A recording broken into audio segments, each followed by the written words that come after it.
баарыбыз күбөлүү күчтүү болуп, ден соолукта болуп, эч качан оорубай жашашты каалайбыз, бирок бунун үчүн дээрлик эч нерсе кылбайбыз.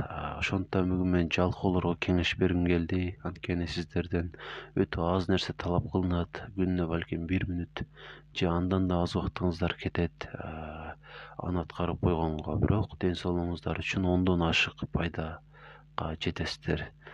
Аны айтуудан мурда сиздерге буга чейин бир жолу болсо дагы pH, шелош, кислота деген сөздөрдү уккандырсыздар. Ошону эстетким келет. Эгерде биздин денебиздеги, организмибиздеги ошол pH'тын деңгээли ашып же төмөндөп кетсе дагы биз үчүн бирдей көйгөйлөр, бирдей олуттуу көйгөйлөр пайда болорун айткым келет. Эгерде биздин pH шелоштуу боло турган болсо, ал 7,36дан 7,42 чейинки деңгээлден жогорку же болбосо көбөйүп кетсе, ошондо дагы биз үчүн чоң маселелер жаралат. Эгерде 7,36дан төмөн болсо дагы кычкылдуулугу ашып, биз үчүн керексиз болгон ар кандай оорулар пайда болот. Экөөнүн нормасын сактоо биздин негизги милдет. Негизи организмибиз өзү бул деңгээлди сактап берет. Бирок ар кандай шарттарга байланыштуу, ар кандай туура эмес аракеттерге байланыштуу эки жака өзгөрүүлөр болуп турат.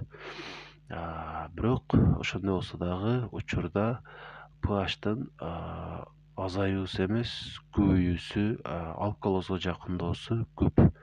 Ар кандай шарттарга байланыштуу, айрыкча жашыбыз өткөн сайын шелоштуу болуп бара беребиз дагы, ашказан чегилерибизге байланыштуу жана башка түрдүү түмөн көйгөйлөр пайда болот организмибизде.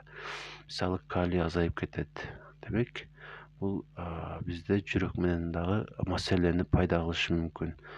Стресстен улам дагы шелоч бөйрөк үстүндөгү безде шелоштуулукту ашырат. Демек, бул дагы көйгөй.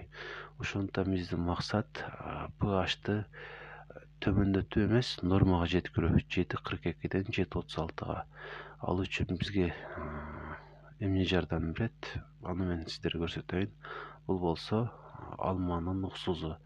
Эгерде сиз күн сайын ушул нерседен ичип тура турган болсоңуз, pH деңгээлиңиз нормага түшөт жана ар кандай көйгөйлөрдөн арыласыз. Аларды санап өтөйүн эстешимче. Биринчиден, ашказаныңызга пайда. Негизи ашказандын ички чөйрөсү pH'ы төмөн болот. Демек, кычкыл болот, кычкыл чөйрө. Биз pH'ты улам жеген сайын, түшкөн сайын организмибизге ошол кычкыл көбүрөөк бөлүнүп чыгып, акыры жетишпей дагы калат. Демек, эгерде биз ошол алма уксузун ичип тура турган болсок, бизге жардамчы болот ашказаныбызга жана андагы көйгөйлөрдөн бара-бара арылабыз. Андан кийин биз негизи углеводко муктажбыз. Ошондой болсо дагы аны керегинен ашык колдонобуз. Анткени жеген тамагыбыздын көпчүлүгү углеводко бай болуп, анын керектүүсүн алышыбыздан сырткары ашыкча болуп калат. Ашыкчасы бизде ашыкча глюкоза майга айланат дагы курсагыбызда. Ушул курсагыбыз чыгып, семирип баштайбыз. Эгерде биз алма уксузун ичип тура турган болсок, кереги жок болгон же болбосо ашыкча углеводдор глюкозага айланбай эле сыртка чыгып кетет. Демек, семирүүнүн алдын алабыз. Семиз болсок, аза баштайбыз. Экинчиси болду бул. Эми үчүнчү пайдасы болсо, кант диабети менен жабыркагандарга дагы пайда. Бул экинчи пайдага окшошуп кетет. Анткени ошол биздин углеводду жегенибиз сайын, ал глюкозага көп айланган сайын каныбызда дагы канттын деңгээли көтөрүлө берет. Эгерде биз алма уксузун иче турган болсок, анын деңгээли көтөрүлбөйт. Андан сырткары дагы ар кандай невралгия, неврит, миалгия, ушундай көптөгөн оорулардын алдын алабыз же болбосо алар бар болсо алардан арылабыз. ошону менен бирге мунун пайдасы терибизге дагы тиет. Терибиздин абалы дагы жакшырат. Эгер аны ичкенибизден сырткары сууга аралаштырып, мисалы бир кашык алмак суусун бир стакан сууга кошобуз дагы аны терибизге сүртөбүз. Бул дагы өзүнүн пайдасын тийгизет.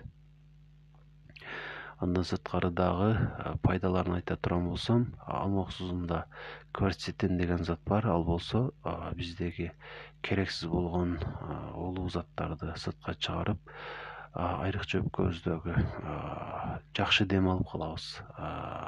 Ошону менен бирге бул негизи витаминдерге бай болбогону менен бизге керектүү болгон ошол түшкөн нерселерди сыртка чыгарбай сактап берет. Натыйжада мисалы калий анын нормасы күнүмдүк тамак аштан жеткиликтүү ала албаганыбыздан сырткыдагы чыгып кетип атса биз үчүн өтө жаман. Эгерде алмак суусун ичип тура турган болсок, ал ошол түшкөн калийди сактап сыртка чыгарбайт. Ошону менен бирге кальцийди дагы чыгарбайт.